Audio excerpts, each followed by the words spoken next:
What's up? What's happening? Welcome to another edition of the Short Porch presented by Barstool Sports. I am your host, Hubs. On the other side of the laptop, no Tommy Smokes today. The birthday boy. I guess if it's your birthday, you don't have to come on the show. I guess that's the new rule. What? That's our rule.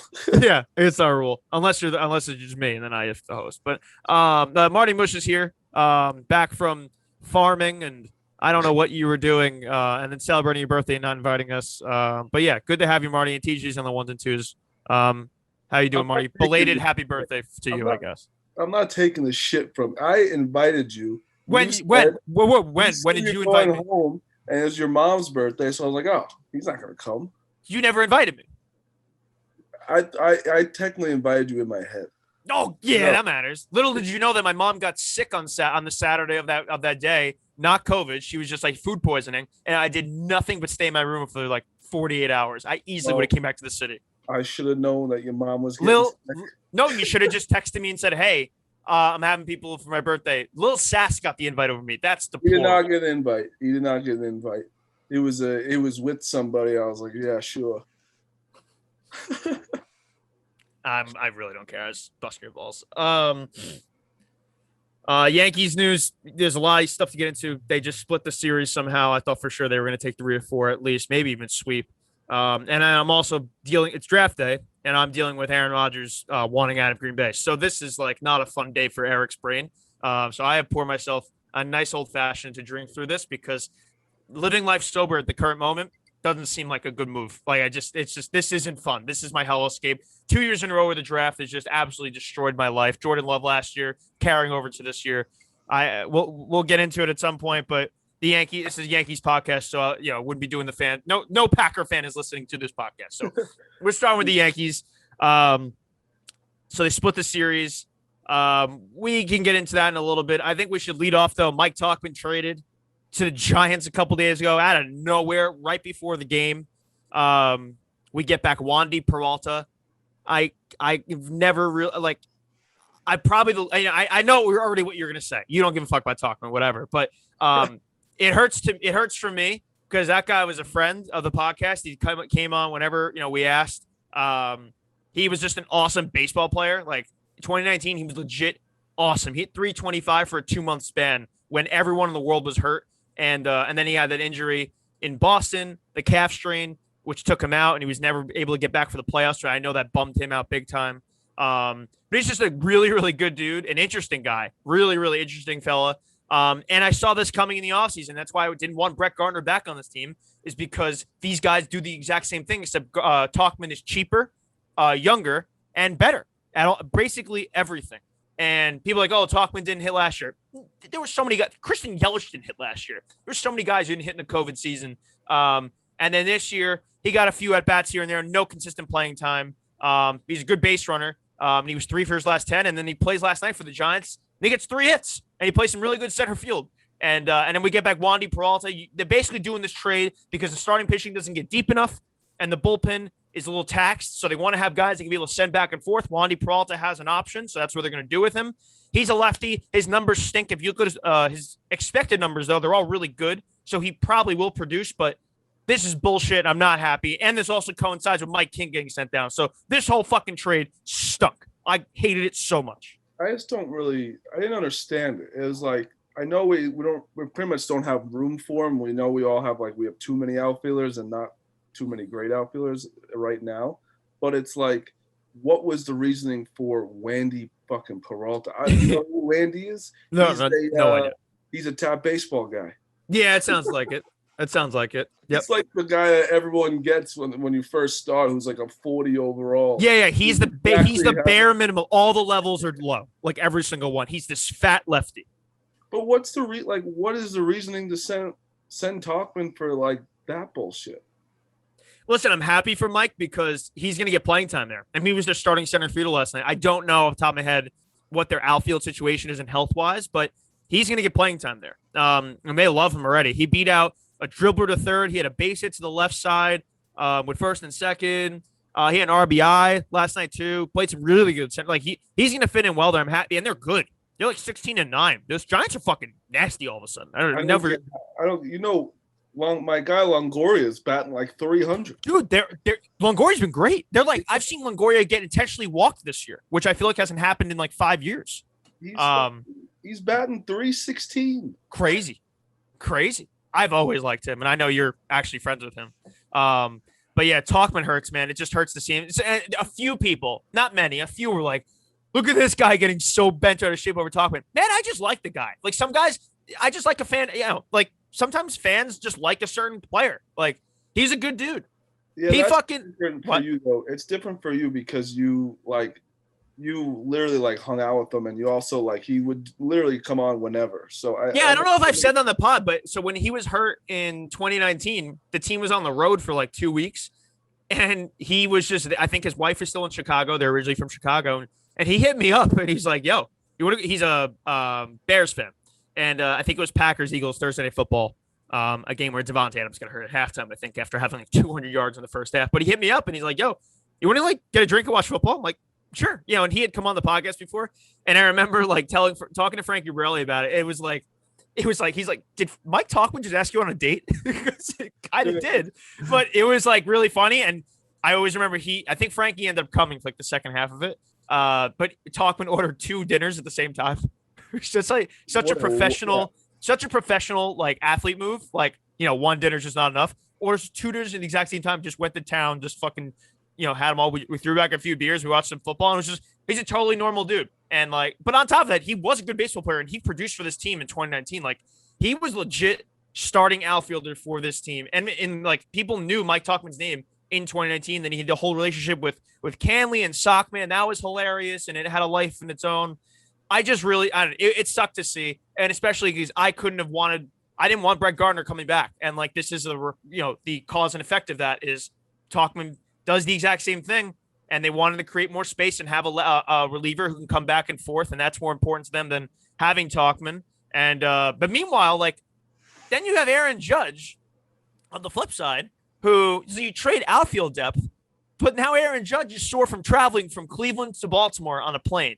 And he's got to sit out 2 games. So, like, we're trading outfield depth, good outfield depth. Like, Mark Tauchman, you probably go around the league, one of the best 5th outfielders are probably a team is going to have. I'm going to say that, like, when he's playing his abilities, like, that's pretty good to have as a 5th outfielder. And, your starting right fielder misses 2 games now because he's sore from traveling. The Yankees need to learn how to lie. Just don't say that, right? Yeah. Travel. It's like, I do understand. Hey, my legs hurt when I travel in Delta, but he's got a fucking private plane. Bro, they got so much leg room on those private planes. Come on. Yeah, like why say that? And we sound like such pussies. It's like our supposedly best player just can't play because he traveled. It's like, well, what? He only plays home games now? Coley brought up a good point. Do you remember when Stanton was struggling his first year in New York, the first couple months, and he blamed it on moving furniture? He's like, I think he said, well, not him moving furniture, but the furniture guys didn't come on time. And he's like, I just didn't have my stuff like ready to go. He blamed it on moving. But I mean, hey, that furniture's not there. You can't be at your top of the game. But traveling, man, that's just tough, man. And they were just home. And then now they didn't even change time zones on that flight. Cleveland to Baltimore is so short, you don't change time zones. That's why it almost scares me. Like, that was like, what happens if that's their lie? Like, what happens when we have to go from New York to Oakland? Oh no, he'll be out for 4 weeks. He's out for. Someone also said like this. Is this the equivalent of like Kawhi Leonard load management, like in baseball? I thought it was going like that's what they should have said. I'd be okay with that. They're like, dude, he gets hurt every year. We're just taking him out for a game or 2. You can't argue that because it's like, and then because they all know the end goal is, hey, we want 135 games out of Aaron Judge this year. This is how we're going to get it. Is you have to take off 2 days here and there. I'm okay with that, but don't say traveling. No. It makes us look so bad. It's just an easy avenue for people to shit on us. Dude, Aaron Boone doesn't like have a ton of responsibility. Like, he really doesn't. He has no say probably in the lineup. He has no say in these, optioning people down and up and all that. He is probably minimal to no say, as it's been rumored, of like in-game decisions sometimes. But what he's here to do is be the face of the Yankees to the media. And when you are saying that a guy is out because he's sore from traveling, you're not doing your job. Like, that's what pisses me off. We don't have the Yankees manager can't say that to the media, that Aaron Judge is sore from traveling on an airplane that didn't change time zones. That can't happen. Boone's got to be bad. Like, I would fire him from that. I don't even care about his in-game six. He doesn't do that. But that I know is his job, is to be the face of the organization's decisions. And you can't tell me, like, you have to, like you said, you have to just make up better excuses. You have to. Say load management. No one will say a word. This wouldn't be a story. You say traveling from airplanes? What the fuck, man? I was like, I remember one hockey player, like, he was out for the night because he ate his pancakes too fast. He hurt his back. Like, now that's funny. That's hilarious. Like, just don't say it. Just be like, hey, taking the night off. Crazy, man. Real quick on this is a random thought that popped in my head that I meant to bring up with you in recent podcasts. Showers. Yes. So nice showers, right? The one I have here, one we have in New York City, you get one speed. It's the flow where it all comes out. But when you're like in your home or like at a hotel, you got the ones where you can turn the nozzle and all that, right? Mm-hmm. Who in the world uses the shower mode where it's just the one little line drive that's like it goes 200 miles per hour and it looks like it can go through your hand? Like, who takes a shower like that? It's how is that an option? That's a very good point. It should not be an option. It literally like will hurt you. I could not, like, sometimes it's accidentally on when I go home. I think like maybe like the thing twist or whatever, or someone in my home is just doing that, which is a bigger problem. But I get flabbergasted. I get taken aback when I see that shower mode. And I just like, what? Like, you couldn't pay me to take a shower like that. I'd come out with bruises. I'm trying to even think like what you can do with that mode. I don't. You can clean the shower with that mode. You can use that to scrub like dirt off the wall. You power wash it. Yeah. Like, that's it. But if you're taking a shower with the one, I don't even know how to describe it. It's so outrageous. But if it's like basically going through your hand, you gotta pack it up and go. If someone's listening and does that, please I need to know, like, I need to know the rationale and like, I need to know why you're doing that. Yeah. Like, did you ever fallen down in the shower? I did that this week. Bro, the shower is the most dangerous place in America. Yeah, really absolutely. I hit every part of my body on the ground. Such a bad feeling. God, TJ. I literally hit my knee, hip, shoulder, and then my face against the side of the shower. Oh. Is your eye a little black and blue? It might be this. No, oh my God! this. Yeah, no, the other eye. That one. I also went outside for 5 minutes the other day and immediately got all the allergies at the same time. Like, dude, allergies been bad. Outside is bad. I've been inside for like 2 weeks. It's bad out there. Marty, you've been traveling. You've been traveling, Marty. So I don't know, but allergies in New York City are bad. I'm not a pussy. I don't have allergies. It's literally not my choice. Okay. Real quick, want to talk to you guys about Peter Millar. Guess what I'm wearing? Like, Moody. Have you guys gotten this stuff yet? You got the home, but it's waiting for me. It looks beautiful, dude. Look at, this quarter zip. I mean, what was it? Hold on, I got the collared shirts in the 1 second. Let me get those. Where are you? This baby. Look at this thing. Oh, ooh! Look at this collared shirt. Imagine this on the golf course. That's what I'm saying. It's perfect for a golf course, and your what you wear right now, the quarter zip. Yeah. Great elastics on the arm too, dude. It doesn't get tight. Yeah, but like just enough that you feel it. They're light. They're nice color. They got 3 colors, I believe, on the website. So petermillar.com/short porch. They got the whole collection for the Yankees there. Tons of stuff. MLB season, it's underway. We got spring. We got summer. Nice weather. You're gonna be on the golf course. You want to represent the Yankees. You want to represent the short porch. Go get yourself some collared shirts there. Some nice little polos, and then once it gets like fall, and I think we're getting past the point where you're probably gonna wear this quarter zip outside. Maybe you got like another few weeks, but once you get to fall, this is a unbelievable. Like, I love quarter zips, and I've been so jealous of Foreplay, like having the Peter Millar hookup for as long as they've had it, because all the stuff is just fire. So now finally the Yankees getting involved, short porch getting involved.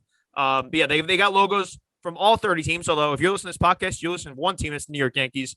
So yeah, Rob Peter Millar all season long into the fall afterward. I mean, it's just year round. Peter Millar short porch, incredible. So view the entire MLB collection at petermillar.com/short porch.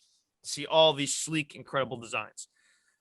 Okay, Tauchman traded. Talked about that. So Wandy Peralta, we talked about him. Next order of business. Kyle Gashioka. It's finally happened. He's the guy. I'm ecstatic. I know. Hey, listen, hand up. Remember I said Gary Sanchez should be an all-star, all that. I gave up on that 10 days ago, whatever, officially. I mean, it's just over with him. Higashioka it's just a no-brainer of how good he is right now for this team, pitching-wise. Like, he's turned out, like, he made Cory Cooper look like a Cy Young Cory Cooper the other day. Domingo Hermann, too, threw very well to him. He did not catch Montgomery today, although Montgomery was fine. Not a bad start from him. I'll take 5 innings, 2 runs from Montgomery every time with this offense the way it should be. But Gashioka, there's just such a calming presence when he's behind the plate, and when he's up at the bat, he's up at the plate. Good swings. He's never overmatched. He's always so calm, and I always thought it was very interesting. He said he read Ted Williams' book about hitting 10 times in high school in 1 year. He read. He's like, I don't understand why everyone doesn't read this book. And you know what I think everyone should do? I think everyone on the fucking team should take some time and read the TED Talk. A little bit of a hardo move to do it 10 times in high school, but if you're gonna hit like him, it got him to the major leagues. You can't knock it. Can't fault him. But I think what would it hurt if the team read it once? Like, how about one? How about after every game, every loss? So after tonight, you read like a chapter. Yeah, at least 15 pages after every loss. Well, like plane rides. I know sometimes people want to read on planes and the motion, all that. Maybe like an audio book. How about an audio? Like, wouldn't hate it, dude. Everyone needs to be hit like Kyle Gashioka, because this guy at the plate this year has been nothing short of fantastic. I think his runs created plus is like plus 240, if I'm not mistaken, and the average number for that is 100. That means he's more than double of an elite hitter this year. So that's the thing though with him, it's like with Gary, we're always like, we'll take the pass balls because he's such a good hitter. Right, but he isn't anymore. We just have a unbelievable catcher. Like, we don't have to worry about it at all. And then he's actually a good hitter. So we don't need anybody else. Even more impressive here, I'm on his Fangraphs. In his 12 games this year, his batted balls in play, which measures basically if you're getting lucky or unlucky at the plate, it's 222. So he's actually getting unlucky at the plate and hitting like this. So this is real. What you're seeing from him. I think it's his name. I think his name doesn't transfer over like, he's going to be good.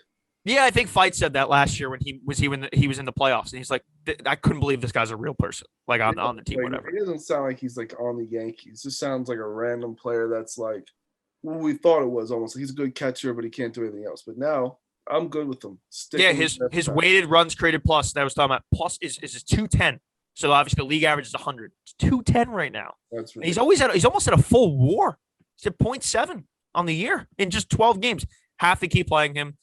He's catching Cole tomorrow night in the Bronx against the Tigers. So that would be, is that 4 of 5 games he's played or 3 of 4? It'll be 3 of 4. I'm just saying. Yeah. If they don't sweep the Tigers, I don't know what else to say. Yeah, Tigers are bad. If 8 wins, and the bad thing, what do we have? 10 wins? We are 11 and 14.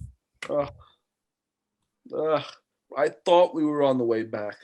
I thought we were just starting to get it to go. Yeah, they had entered today winners of 5 of 7 or something like that. So, yeah, split. We on the last show, me and Tommy, we were like, what do we need from this week? So it's 4 games against the Orioles, 3 against the Tigers, and at the bare minimum, I think you need 5. So that would involve now a sweep of the Tigers. And then obviously I was like, but I love 6 and 7 would be obviously perfect. But 5 is like, you can't go away from this week and win 4 games. I think that's so embarrassing. So bad. 1,000,000% need to sweep this. Yeah. So, but there are some good things that have happened. There are also some bad things. So we're going to run through so obviously the first good thing is Kyle Gashioka has just been fantastic. As we said, very excited for him. He needs to play, I think, at least 3 of every 5 games starting. What do you think? You think it's 4 of every 5 or 3 of every 5? I'd say 3. I think 3 is the right number. Gary actually had some good swings today. But the thing, I'm okay with Gary I'm okay with him subbing in. Like, yeah, I think 3 is a good amount. It could have, because you don't want to completely expose Gashioka. You know, he's good at this moment. Is he a bona fide starting catcher? Probably not. But he could. I mean, listen, since last year, this isn't just this year. Like, we saw this last year too with him. He took over as the starting catcher in the playoffs. So Who knows? Maybe we just found something. And, he's got the background with Cole. And obviously, when him and Cole are at it, it's just a completely different story. Like, Cole is just a maniac with Higashioka behind the plate. So, and Kluber, too. And that's the next thing we're going to talk about here is Cory Cooper just was excellent the other day.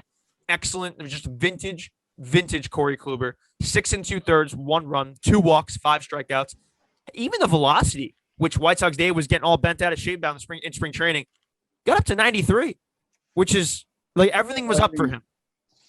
That's literally all I knew.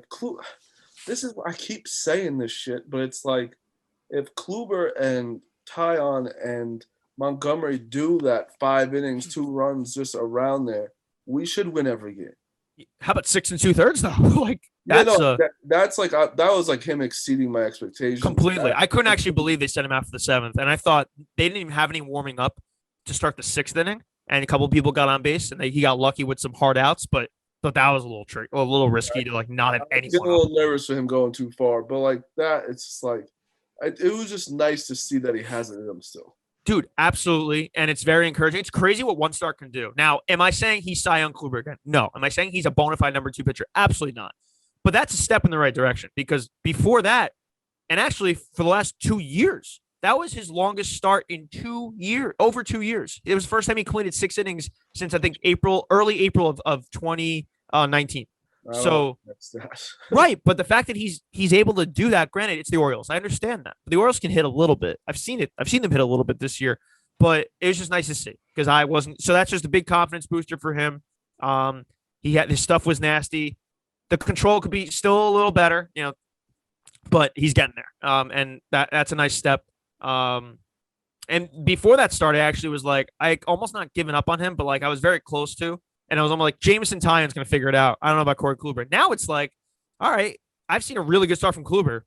Where's my really good start from Taillon? Because we haven't gotten that yet. We've gotten decent starts. We haven't gotten that 6 2/3, 1 run, 5 strikeout start yet. So, Taillon, you're next. I got it.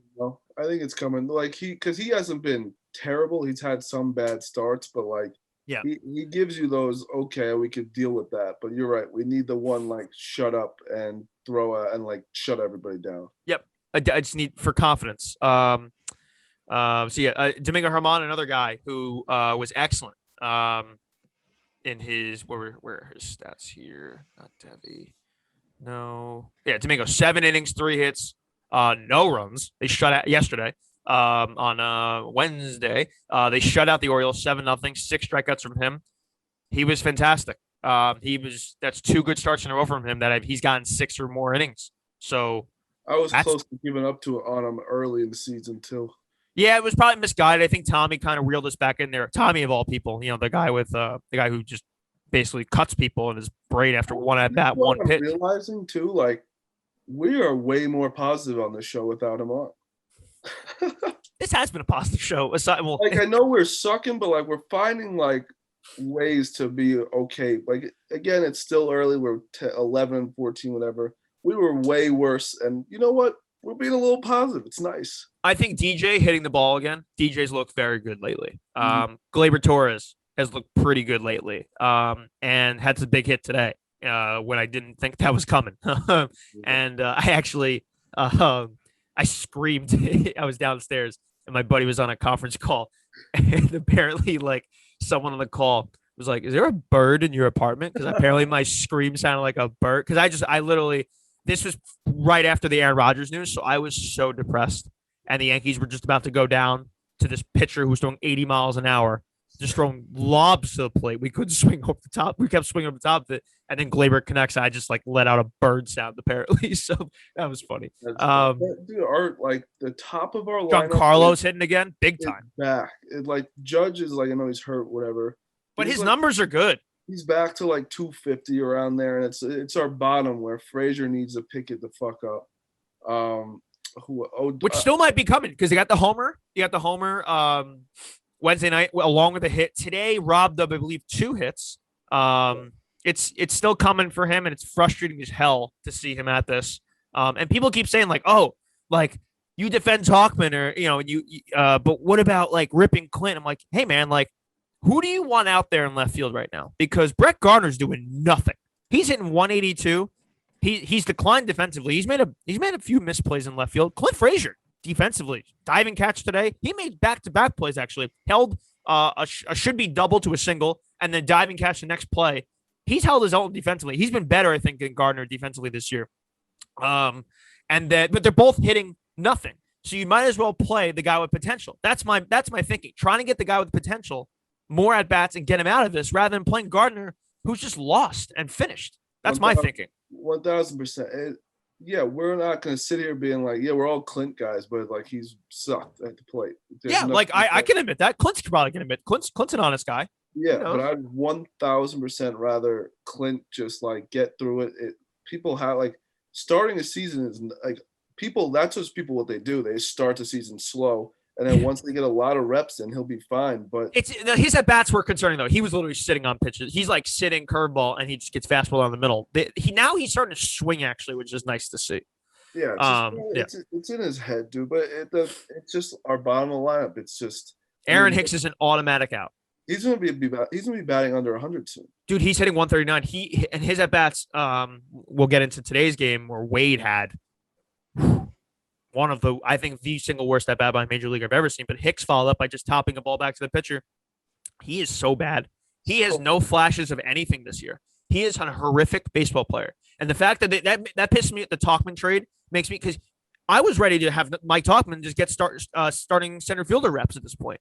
Like I think he had earned a shot to give Tauchman a week. I know that's gone now. He's in San Francisco. He's going to be their center fielder, but the fact that Aaron Hicks is just an absolute automatic loser, 0 at the plate right now, and it's not getting any better. And the fact that he was hitting 3 this year, thank God that's over with. Like he'll never hit 3 again unless like people literally die on this team. But he's just horrid baseball player to watch do anything now. Ugh, makes me sick literally just watching him.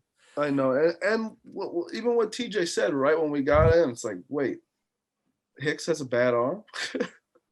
TJ, you brought up that point. So on the sac fly today, where everyone on the team was like convinced that the guy left early and he left perfectly on time, I felt like. But Hicks, I've seen Hicks throw a guy out from there, and it wasn't like Cedric Mullins was running, but what was that throw? That throw had no chance. It was up the line and late, and just he hasn't had a good throw all year. I felt like that was like one of his main positive attributes, like in the last few, like before 2019 too, was like, right. It's a rough arm and he covered. Yeah, like he's on record, I think, with the hardest throw. Can you hear me? Yeah. Okay. He's on record for having like the hardest throw like ever. I think he threw a ball 106 miles an hour from left field once. And since Tommy John, like that's been nowhere near that. Which aren't you supposed to throw harder after Tommy John? Isn't that like the rumor that usually helps guys out? Yeah, his throw was 10 feet up the line and like 2 seconds late. And he had that play. I forget the game. I want to say it was 2 weeks ago, where back-to-back plays. I think Cole was pitching, where he misplayed a ball in center. The next play, missed ball again, and like threw the ball in the second, like on a 3-hop. Like, what are we doing with Aaron Hicks? Like, what? Why are we forcing ourselves? He's being paid $10 million a year. I hate to sound like an old fan, but like if George was around, like he actually would have traded Aaron Hicks already. He would just be like, okay, it's $10 million a year. I don't give a fuck. I'll pay him to not be on my team. Make a statement, like say like, hey, we don't even care we're paying you 10. Like I'd rather pay for you to be on another team. Like just show that. And he's too fucking worried about golf, Aaron Hicks. He thinks he's a professional golfer. Yeah, he's more serious about that. Yeah. Something we are taking more seriously this year is our lawns. Sunday's here to help us. You love I feel like it's as you get older, you appreciate your lawn more and more. And when I go home, I like to see a good lawn because I got some people around my neighborhood that have nice lawns. And for a while, I didn't have one. So we're stepping up this year with Sunday. Sunday's more than just a lawn care product. It is custom lawn care plan with a variety of ways to help you grow a beautiful lawn, control your weeds, and remove pests. They take out all the guesswork and unwanted chemicals so you can grow a beautiful lawn that's better for people, pets, and the planet. I've been using Sunday. My mom's been using it. She's ecstatic about using it. And we're seeing progress already. I'm very excited to see the finished job in a few months because this thing works. It makes taking care of your lawn easier than ever. And you just go to sunday.com, put in your home address, and their free lawn analysis tool will take care of the rest. scales, like maps out your whole lawn and square feet and all that. It's just really cool. I think it just fascinated the brain of Marty in itself, just like the way it like maps out your house and all that. But they use soil and climate data to create a tailored nutrient plan so you can get all the stuff your lawn needs and nothing it doesn't. Sunday is made with ingredients that you actually can pronounce. It's big for, I feel like, this podcast. Like seaweed, iron, molasses. So you can grow better and feel better about it. And yeah, Sunday is just great for taking care of your lawn. You take the guesswork out, grow a greener, more beautiful lawn this spring. Visit getsunday.com/porch to get $20 off your first custom lawn plan at checkout. So getsunday.com/porch, get $20 off your custom lawn plan at checkout. Getsunday.com/porch. I'm sending you something now. There's Jason Dominguez news. Where's my phone? Where is my phone? The Yankees had a Zoom meeting this afternoon to inform players where they are starting the 2021 MILB season. I was told that Jason Dominguez will be starting the year with the Hudson Valley Renegades. Great. That's right by us. That's high A. That's where I played college baseball at that school. I think that's like an hour and a half from here, right?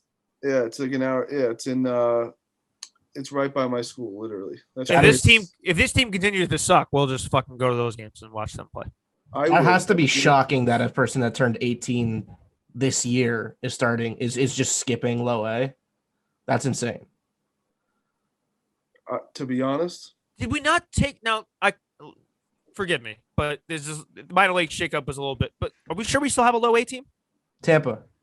We still have them? Yeah, okay. The Tar Paws. Because I know they deleted. We only have 4 now. Or the Renegades were the Rays before at one point. The Renegades was one of the teams that we picked up. Yeah.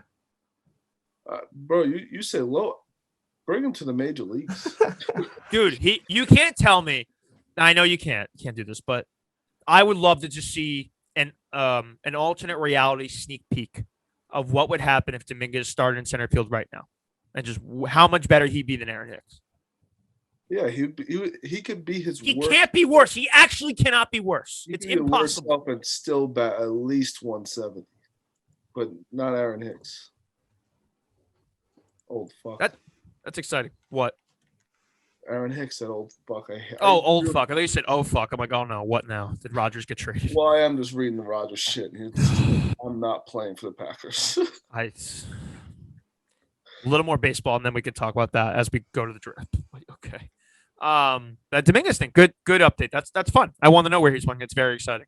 Aaron Boone showed emotion this week. On Monday, Matt Harvey was absolutely taking it to the Yankees, which is crazy that actually happened in the year 2021. And he was dicing us up. Matt Harvey went 6 innings, 1 run, 5 strikeouts. And there's a play in the 8th inning. Gio hits a base hit, scores Frazier. DJ on his way from second, coming in to make it a 4-3 game to be down 1. Judge, ball hit to left, doesn't go to the wall, decides to just go to third, even though he's already in scoring position at second. And they just threw him out. Umpire ruled that DJ did not cross home plate in time. Judge was ruled out. The inning was over. It was still 4-2 instead of 4-3 with a man on second, which is what it should have been. And tying run at the winning run, go-ahead run at the plate, tying run at second. Judge makes a bonehead play, makes the final out at third. Just an unnecessary baseball play. Boone came out, tried to challenge it a little late, even though it was idiotic to even think about the challenge. I mean, at the end of the day, the challenge wouldn't have worked. I believe DJ did not make it home in time, and Judge was out. But Boone should have probably just challenged it immediately to the 8th inning. And it's such a crucial play. You shouldn't even have, what are you saving your challenge for if you don't use it there on a bang-bang play? But the umpire ruled that he was late asking for the challenge, didn't give it to him. Boone went nuts for the first time. And maybe this is because the Yankees finally hit their 85% with COVID vaccinations that they don't have to wear masks anymore in the dugout. It's optional. So Boone can now just scream as loud as he can at people, and people can hear what he says. But he went nuts on the umpire. It was good to see some emotion. It did lead to 2 straight wins. Obviously nothing today.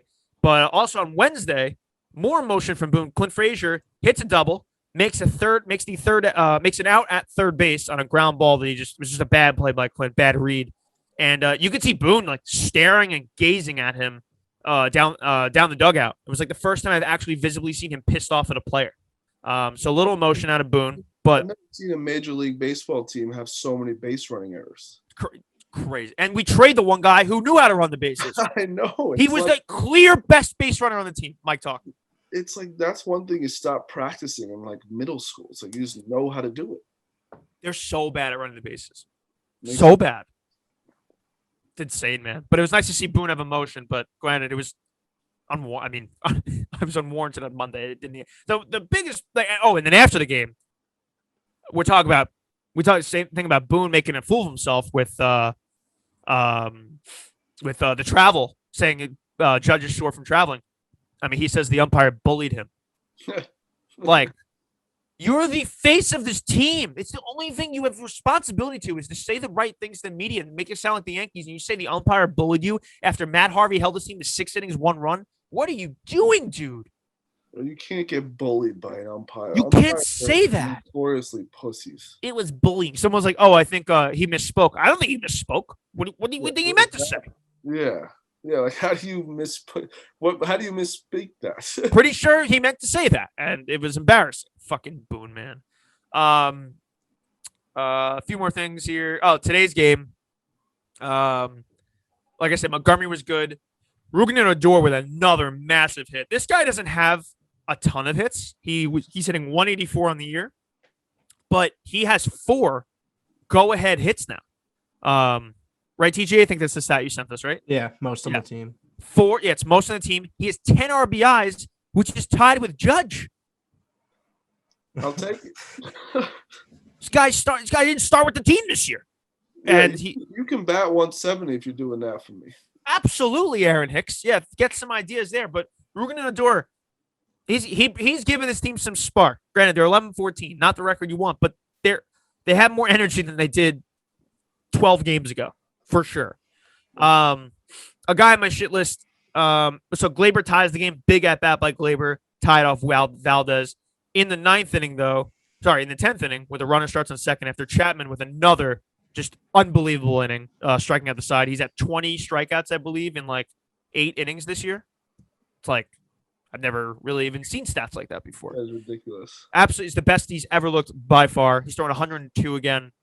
It's a shame we're wasting him, but hopefully he stays the same by the time the team gets him. Hit 102 is beautiful. Dude, the splitter too.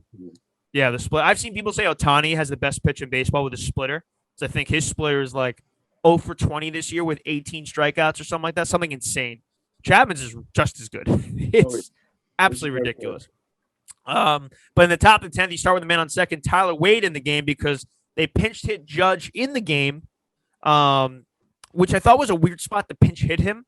And he struck out. And then you throw Wade in there. And now Wade is your second baseman. Or I think did they put him in right field at some point? Or I don't even know where they put him. But I think they put him in second. But Wade is in there. He starts the inning with a bunt foul. Another bunt foul. Then I think there was a ball mixed in there. And then he tried the bunt again, foul. It was maybe the most single pathetic at bat I've ever seen from a major leaguer. A guy who virtually stood no chance to plate against what? Tanner Scott? Is that it? Yeah, Tanner Scott. Like he made Tanner Scott look like Mariano Rivera up there. It is like we give away. Why is Tyler Wade? Like I don't even get it. Like why? Where is Derek Dietrich? Yes, put in somebody out that like at least could give him a chance. We know what Tyler Wade's going to do. I genuinely want to know what Derek Dietrich did to Brian Cashman. Does he have his daughter kidnapped? Like, I genuinely need to know what's the reasoning between not we know what's happening. Tyler Wade can't even get a bunt down. Like, and he's a bunt guy, and he can't get a bunt down. Or anywhere close. He was nowhere close to getting that bunt down. There was no part in that at bat where I was like, hey, Tyler Wade's going to get this down. None. Not even close. And it's not like he's Aaron Judge where he's never, bunted. Like, it's Tyler Wade. He bunts. Like, that's literally why they'll probably put him in there. And it's like, oh, his defense is good. But, especially in the extra innings where you need to score that first run. You have to score the run. You cannot not score there. Dude, I don't understand why he's on this team. And Derek Dietrich, it just can't explain it to me. But then Hicks gets out. What? Is Dietrich having a bat yet? No. Since he's been an alternate site. That's crazy. I was talking to Ford. I was asking him like, how is he as a guy? He's like, dude's the man. Dude is the absolute man. He's just like, fuck with this personnel shit or whatever. That's insane. He would be such a good he would provide a similar like energy that Odor does. And even better. Like he's such a cool dude. Hopefully maybe they're just waiting for Voit to come up. Because I think Voit today actually took live he's facing live pitching for the first time. But maybe they're waiting to send them both up. So they just come up like with fucking they don't even wear jerseys. They're just like these tank tops, whatever. They're just cut completely and they just they come in, they shove Boone in a locker, and they're like, this is our team now. It is the perfect time to have Dietrich. Like, at least try it. We suck anyway. Just do it. And then he kind of has that attitude of like, fuck you. And the Yankees need that a little bit. I can see him and Voit coming up together and just fucking bullying Boone. Oh, yeah. Dude, we've had enough of you. I've never missed a player more than right now than Voit. Oh, my God. We're close. We're close. We might get him for the Astros series, maybe. If not, it's probably the weekend, the series after that. But we're very close to Luke Voit territory, which is exciting. That's good. Another guy, Zach Britton, I believe threw at Yankee Stadium today. So they're expecting him in June. I think he's officially available to come off May 31st. But the bullpen's doing great, and you add Zach Britton, who was the best pitcher on the team last year, not named Garrett Cole. That'd be good. I'm worried about the bullpen. Like it's crazy that I don't even care about Britton coming back because our bullpen's so good right now. Yeah, except we had to trade Mike Tauchman to get more bullpen people for whatever reason. But the point I want to make here, and it's kind of one of the final points I'll make.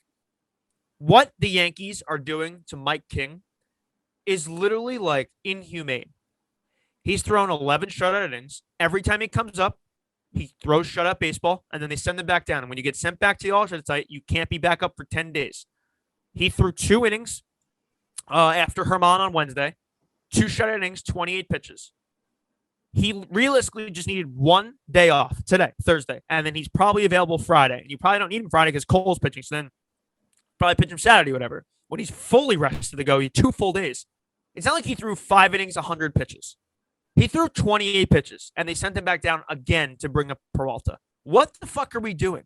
Like, we are completely fucking with this dude who has completely figured out his game for the first time in years. He looks reliable, and I know you said, like, we don't need, bullpen not as focused on it, but you know what? It's nice to have a guy and go 2 to 3 innings, in place of like a guy like Nick Nelson who was sent down a couple days ago. Thank God. But there's no reason Mike King has to keep getting sent down. There's no reason at all. And it infuriates me. It just comes to a point, though, where he's just been dominant, and you're just fucking with his head, being like, dude, why do I keep getting sent back down when I'm doing, like, the best you can possibly? But, like, dude, I don't get why they keep doing it. Someone made a muck down there. Someone made a point that he's like the Hulk, and every time you set him down, you piss him off more, and he keeps coming back up, and he pitches like angrier and angrier until he's like literally Nolan Ryan. So if that's the theory, okay, but nothing else makes sense with what they're doing to Mike King, and why they waited so long to send down Nick Nelson. Like, no sense whatsoever. And like, okay, let's say Wandy Peralta pitches on Saturday and throws 3 innings, whatever. All right, well, who the fuck's coming up? Fucking Wandy, man. Is it Wandy or Wandy? I can't believe we got Wandy Peralta. Got fucking Wandy Peralta. Unbelievable. So that covers most things. The Lindor project, the Lindor experiment in New York, they're already booing him. He's hitting almost below 200 at this point. So much for Steve Cohen changing the culture and everything around there. And Lindor being the savior, he's hitting 200. And I think every Frank the Tank tweet I see about him is like, he's the worst hitter alive. Dude, he's tweeting like Ty Kelly's coming back. And Ty Kelly's like saying, oh, maybe I am better than Lindor. That's when you know. But, dude, like, and I don't give a fuck about the Mets. I really don't. I know people think we do. Yeah, neither do I. I just thought it was funny they're booing him. It's fun to fuck, like, just to like say fuck the Mets. But it's one of the worst things to give somebody so much money because you expect immediate success. And like Lindor's gonna be fine, dude. Hey, he'll be fine. We all know that. Yeah. But like fans are so crazy. Like, oh, we gave him how much did he get? 300? 341 million. $1 million more than Tatis. Yeah, it's 341. So it's petty. like you need to hit 300 right away and never stop. Yeah. But it is funny to see because the Mets are a franchise that gets a big player and then he sucks. But I saw Mets fans are always like they're such a good franchise. These fans are they're so respectable and loyal, and it's like, yep, you know what? They're just like us. They fucking boo these guys in a month. We booed Stanton in a month. Like, come on. Yeah, who the fuck are you kidding? Getting paid that much, you better hit the fucking ball. I will say you shouldn't pay these guys. You know, you can't expect Garrett Cole is every single penny, like every start, every single start. Yeah, pitchers I think are different. I think pitchers should you need that dominant pitcher, and it's tough for these hitters. Yeah. And then but also Mets fans, real quick, not to harp on them, but them chanting Yankees suck after they lose to the Red Sox, like. See, I don't get that. Could you imagine being at a Yankee game, playing like, let's say, the Phillies, and we chant Mets suck? No, it doesn't even. I literally would just never happen. It would never happen. Right?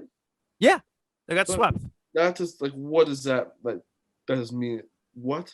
That just doesn't compute in my head. It's not even making fun of them. I genuinely don't understand it. Yeah, they did the same thing in 2019. When they got hot in August for like 2 weeks, they beat like the Nationals on a walk-off single or something, and the fans were chanting Yankees suck on the way out of the stadium. It's so sad. That's almost like when I got into a little tiff with Chuck, and he's like, "I've been bald since I'm 7, bitch." It's like, is that? I don't understand that. It's like, am I supposed to be did you win? I don't know.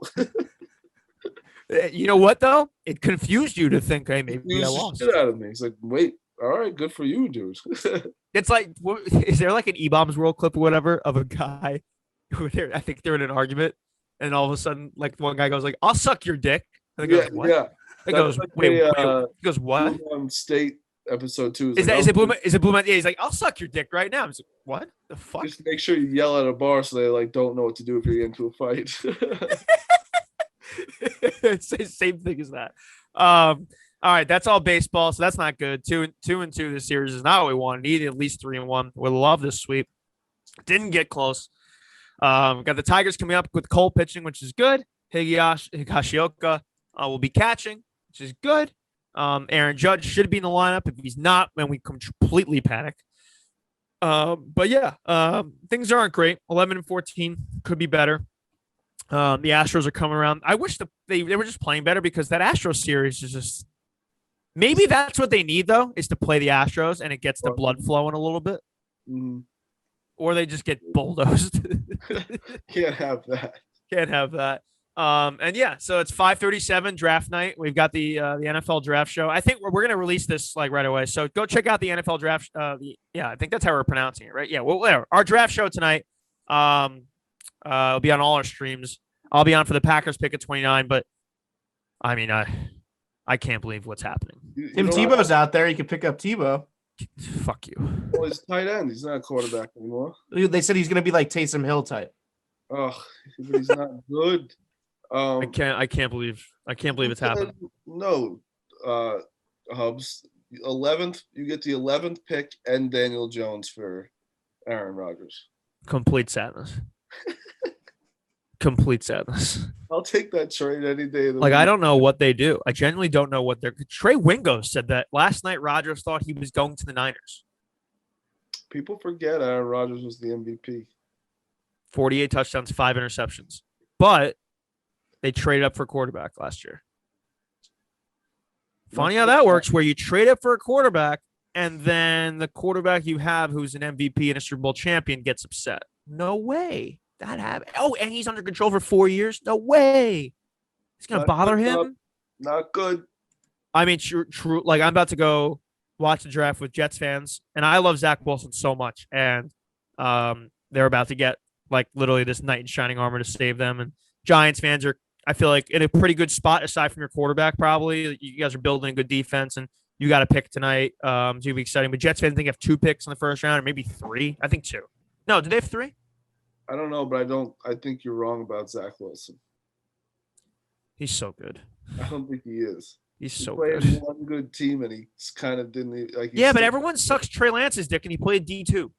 And he didn't. It's not D2.